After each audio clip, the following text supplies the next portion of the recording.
এগুলোতে লঙ্কা আছে, আমি বীজ করার জন্য ছেড়েছি।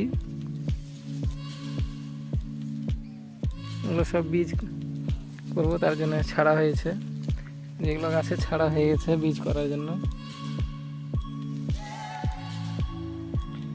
আমি খাওয়ার জন্য লঙ্কা লাগিয়েছি, এই এমনি 2টো লাইন, তাতে অনেক লঙ্কা ফলছে।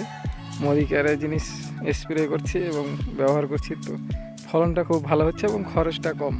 দেখেন লঙ্কাগুলো কেমন হয়েছে।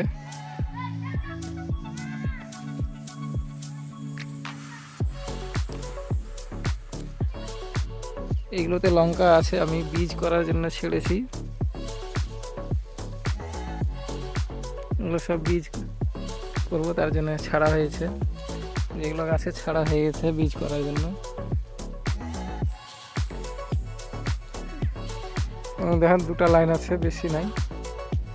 এই যে 2টো লাইন, তার মধ্যে এটাও বীজ করার জন্য ছাড়া হয়েছে। এইখানের মধ্যে 3-4টা গাছ বীজ করার জন্য ছাড়া হয়েছে।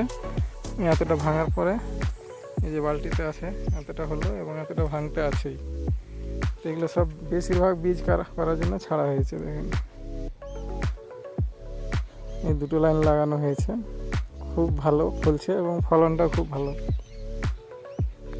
মোদি কেয়ারের অ্যাক্টিভ 80 এবং অ্যাক্টিভ 80 গোল্ড, অ্যাক্টিভ ম্যাক্স আর অ্যাক্টিভ জ্যাম ব্যবহার করা হয়েছে এগুলোতে।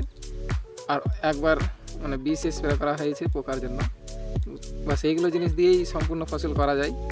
ফসলগুলো অনেক ভালো হয় এবং খরচ অনেক কম হয়।